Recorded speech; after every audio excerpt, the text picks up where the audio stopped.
Hey everybody, welcome to Bible class. 2 Samuel chapter 7 is our text. We're going to do a little bit of reading as a class, and then I'm going to kick it over to your in-person class teacher. We're talking this quarter about the God of promises and covenants, and this evening we're talking about the God who made a promise to David.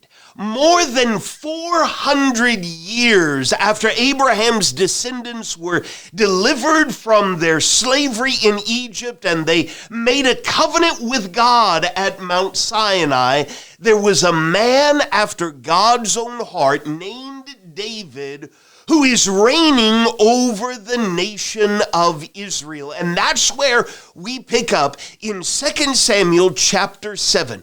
When King David lived in his house and the Lord had given him rest from all his surrounding enemies, the king said to Nathan the prophet, "See, now I dwell in a house of cedar, but the ark of God," we know it as the ark of the covenant, "dwells in a tent." And Nathan said to King David, "Go, do all that is in your heart, for the Lord is with you." But that same night, the word of the Lord came to Nathan, "Go and tell my servant David, thus says the Lord, would you build me a house to dwell in? I have not lived in a house since the day I brought up the people of Israel from Egypt to this day, but I have been moving about in a tent for my dwelling.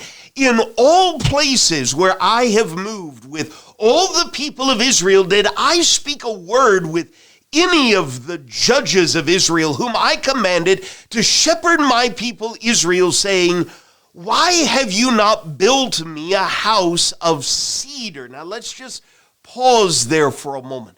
There are several things we can learn from these first 7 verses. Could Nathan have given David some better advice? And what are we learning about the nature of God and God's expectations even for us? We'll circle back around and dig a little bit more into that as a class. For now, notice in verse 8 where God does make a great promise to David.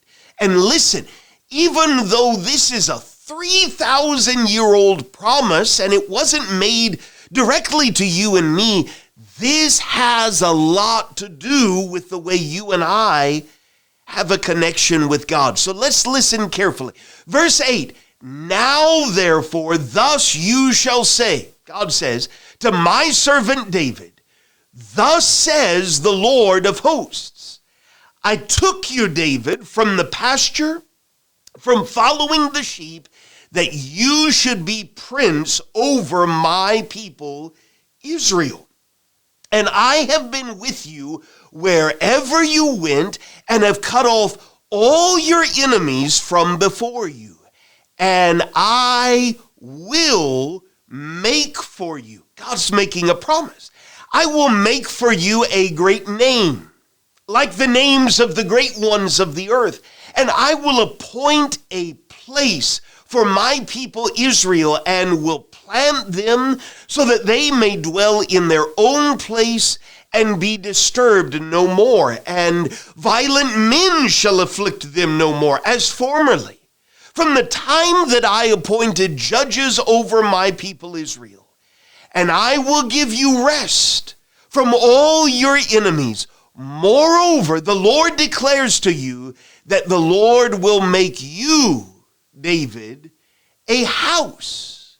When your days are fulfilled and you lie down with your fathers." What did God mean by that? What's he talking about there? We'll come back around to that. "I will raise up your offspring after you, who shall come from your body, and I will establish his kingdom. He shall build a house for my name, and I will establish the throne of his kingdom forever. I will be to him a father, and he shall be to me a son. When he commits iniquity, I will discipline him with the rod of men, with the stripes of the sons of men. But my steadfast love will not depart from him, as I took it from Saul, whom I put away from before you. And your house, David, and your kingdom shall be made sure forever before me. Your throne shall be established forever. God says all of that to Nathan and tells Nathan, I want you to go and I want you to share that with David. Now there's a lot there, and we'll dissect that as a class. For now, could I just show you in one verse why this promise matters and where it was really pointing to? In the days of David, especially after David had died, who would a typical Israelite think was the fulfillment of that promise? We'll turn that over in our heads a little more as a class. But could I show you the very first verse of the New Testament? What's the first book of the New Testament? The Gospel of Matthew.